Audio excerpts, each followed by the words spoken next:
नमस्कार। स्वागत है आप सभी का एचआर हिंदी क्लासेज में। आज हम कक्षा 12 हिंदी की पुस्तक सर्जन का षष्ठम अध्याय उषा कविता जो शमशेर बहादुर सिंह द्वारा रचित है उसकी संपूर्ण व्याख्या का अध्ययन करेंगे। सबसे पहले हम कवि परिचय का अध्ययन करते हैं। कवि शमशेर बहादुर सिंह का जन्म सन 1911 ईस्वी देहरादून में हुआ माना जाता है। देहरादून में जन्मे शमशेर बहादुर सिंह को मात्र 8 व 9 वर्ष की उम्र में माँ का चिरवियोग सहना पड़ा, अर्थात इनकी माँ का देहावसान हो गया। 18 वर्ष की उम्र में उनका विवाह हुआ, मगर मात्र 6 वर्ष साथ निभाकर पत्नी भी टीबी से चल बसी, अर्थात क्षय नामक बीमारी इनकी पत्नी को हो गई, जिसके कारण उनकी भी मृत्यु हो गई। जीवन के अभाव ने उनके कवित्व को दुर्बल नहीं बनाया बल्कि धारदार बनाया। कवि शमशेर बहादुर सिंह के जन्म में अनेक प्रकार के अभाव, संकट और परेशानी आई, लेकिन वो इनसे घबराए नहीं, अपितु अटल रहकर, स्थिर रहकर, स्तंभ रहकर अपने कवित्व कर्म को वो करते रहे। इनकी तुलना यदि हम सूर्यकांत त्रिपाठी निराला से करें तो कोई अतिशयोक्ति नहीं होगी कि जिस प्रकार निराला के बाल्यकाल से और अंत तक दुखों का जो है एक पहाड़ सा टूटा, ठीक उसी प्रकार से शमशेर बहादुर सिंह के जीवन में भी बिंबधर्मी कवि के रूप में विख्यात शमशेर की कविता में प्रगतिशील कवि की वैचारिकता तथा प्रयोगधर्मी कवि की शिल्प विधा का अनूठा संगम मिलता है। यानी यहाँ पर कवि ने जो है नूतन और नवीन जो है शिल्प वो अपनी कविता में काम में लिए हैं। कवि द्वारा रचित सौंदर्य के अनूठे चित्र पाठकों के मन को भाते हैं।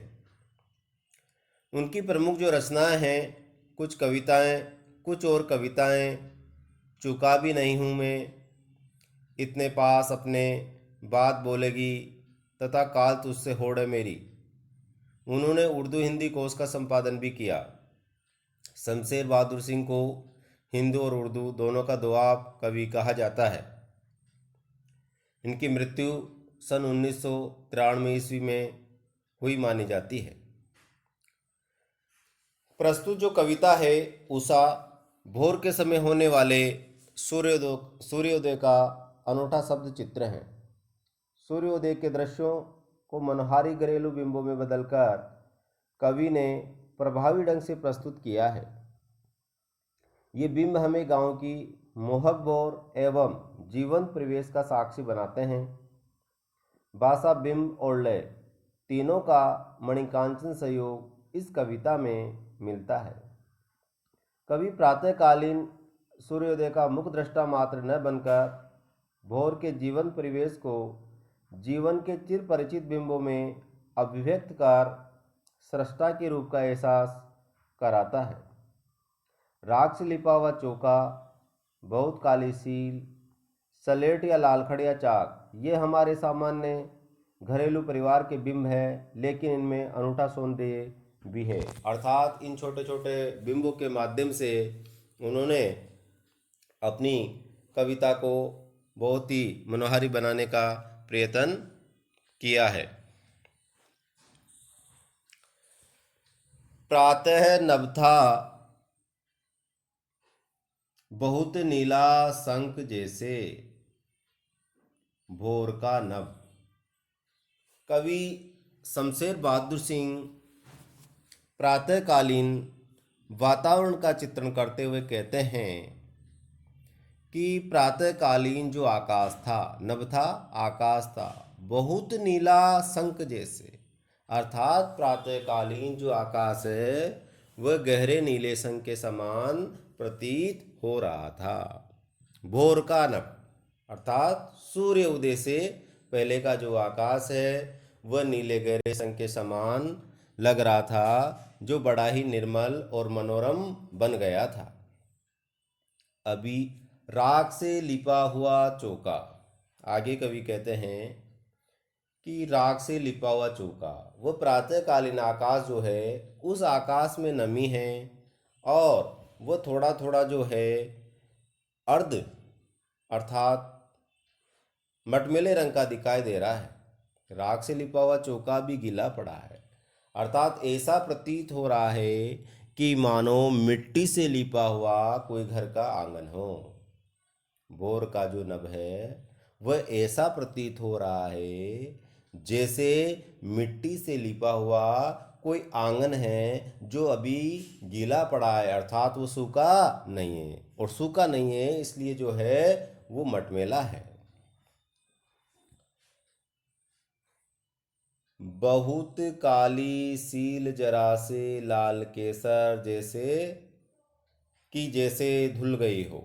बहुत काली सील जरा, अर्थात वह प्रातःकालीन जो आकाश है वह हमें एक काली शिला के समान नजर आ रहा है, काले पत्थर के समान। से लाल केसर से कि जैसे धुल गई है, लेकिन जैसे जैसे सूर्य की लालिमा आती है तो वह जो काला आकाश मटमैला आकाश है वह धीरे धीरे धुल रहा है, अर्थात उस पर जो है वो लालिमा छा रही है। परिवर्तन आ रहा है कि पहले गीला पड़ा हुआ है फिर मटमैले रंग का हो गया है, लेकिन अब जो सूर्य की लालिमा है वो उस पर छाने लग गई है, जिसके कारण वो सारा कुछ धुल गया है। स्लेट पर या लाल खड़िया चाक मल दी हो किसी ने।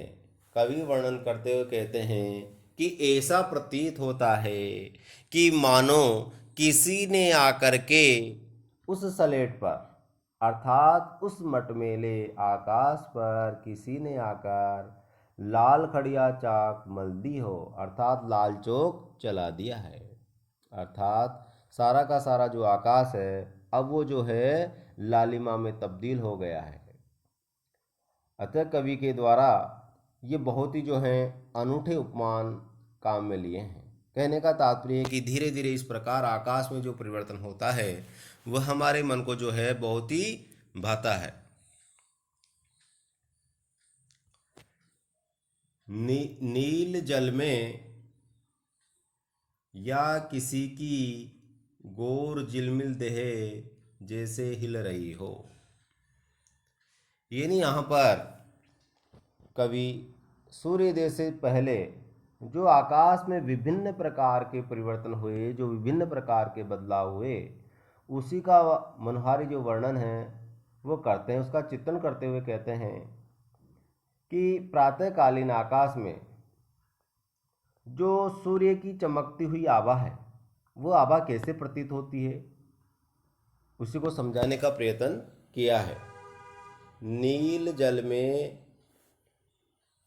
या किसी की गोर झिलमिल देह जैसे हिल रही हो, यानी उस आकाश में सूर्य की जो श्वेत काया है वो श्वेत काया, वो सूर्य ऐसा हिलता डुलता नजर आ रहा है जैसे नीले जल में, निर्मल व स्वच्छ जल में किसी गोरवर्ण जो युवती या यूं कहें कि जो नायिका है उसका जो शरीर है वह हिलता डुलता दिखाई दे रहा है। यानी आकाश में जो सूर्य की श्वेत काया है वह ऐसे हिलती डुलती नजर आ रही है जिस प्रकार से मानो कि स्वच्छ जल में, नीले जल में कोई गोरवर्ण जो युवती है उसका शरीर हिलता और डुलता नजर आ रहा हो। अर्थात ये जो है सूर्य का श्वेत बिंब है वह हिलता सा प्रतीत होता है। और जादू टूटता है इस उषा का, अब सूर्योदय हो रहा है।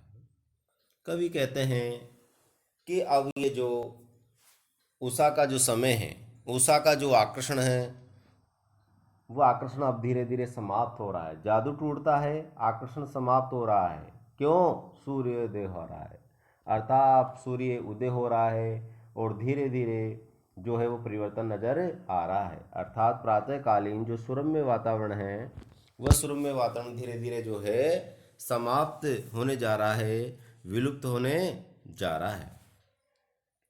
तो विशेष बात देखने को ये मिलती है कि कवि ने नीले आकाश का नीला सरोवर और सूर्योदय से पूर्व सूर्य की किरणों से उत्पन्न पीली या सुनहली आभा को एक गोरी रमणी की जल में झिलमिल करती देह बताया है।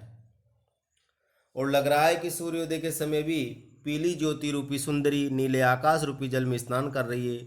उसकी झिलमिलाती गोरी देह जल के साथ हिलती सी प्रतीत होती है। तो यहाँ पर बिंब विधान बहुत ही अद्भुत और मनमोहक है, सभी के मन को मोह करने वाले हैं। बिंब छोटे छोटे हैं, घरेलू बिंब हैं, भाषा जो है सहज और सरल हैं, और जो इन्होंने वर्णन किया है उन वर्णन शैली में कवि की जो है वह कुशलता प्रमाणित होती है। और यहाँ पर नीलजल और इसमें जो है उत्प्रेक्षा और मानवीकरण अलंकार देखने को मिलता है। आशा करता हूँ कि ये वीडियो आपके लिए काफ़ी उपयोगी रहेगा।